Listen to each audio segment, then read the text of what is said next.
প্রিয় মুক্তিকামী ছাত্র জনতা, আমরা দেখতে পাচ্ছি যে আমাদের এই অভ্যুত্থান এবং বিপ্লবের পরেই দেশে অরাজকতা নাশকতা করছে ফ্যাসিস্ট এবং তাদের দোসররা।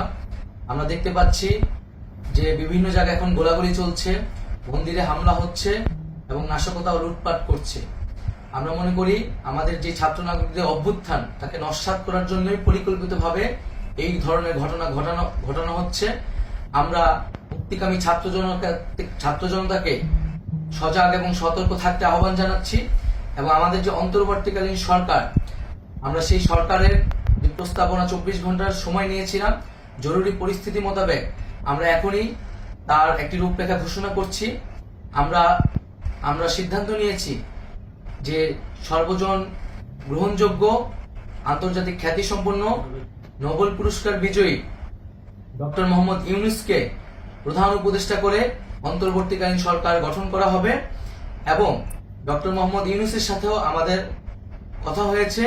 তিনি ছাত্র জনতার আহ্বানে বাংলাদেশকে রক্ষা করতে এই গুরু দায়িত্ব নিতে সম্মত হয়েছে। আমরা সকালের মধ্যেই আমরা এই সরকার গঠনের প্রক্রিয়া দেখতে চাই। রাষ্ট্রপতির কাছে আহ্বান থাকবে যে দ্রুত সময়ের মধ্যে ডক্টর মোহাম্মদ ইউনূসকে প্রধান উপদেষ্টা করে অন্তর্বর্তীকালীন সরকার গঠন করা হোক এবং এই অন্তর্বর্তীকালীন সরকারের বাকি সদস্যদের নামও আমরা সকালের মধ্যে ঘোষণা করব। প্রিয় বন্ধুগণ, দেশে যে অরাজকতা চলছে, মানুষের জীবনে নিরাপত্তাহীনতা চলছে, সেজন্য আমরা রাষ্ট্রপতির কাছে আহ্বান জানাচ্ছি দেশে আইন শৃঙ্খলা পরিবেশ ফিরিয়ে আনার জন্য দ্রুত সময়ের মধ্যে কার্যকর ব্যবস্থা নিতে হবে এবং আইন শৃঙ্খলা বাহিনীকে সহযোগিতা করার জন্য মুক্তিকামী ছাত্র জনতাও রাজপথে থাকবে এবং অন্তর্বর্তীকালীন সরকার গঠন না হওয়া পর্যন্ত মুক্তিকামী ছাত্র জনতাকে রাজপথে থেকে তাদের যে অভ্যুত্থান, সেই অভ্যুত্থানকে রক্ষা করতে হবে। প্রিয় বন্ধুগণ, আমরা রক্ত দিয়েছি, শহীদ হয়েছি।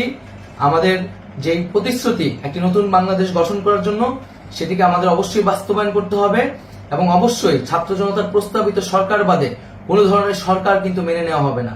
আমরা বলেছি কোনো ধরনের সেনা শাসিত সরকার অথবা সেনা সমর্থিত সরকার অথবা এই ফ্যাসিস্টদের দোসরদের কোনো বিটিম সরকার কিন্তু আমরা মেনে নিব না। কোনো গণবিরোধী সরকারকে মেনে নেওয়া হবে না।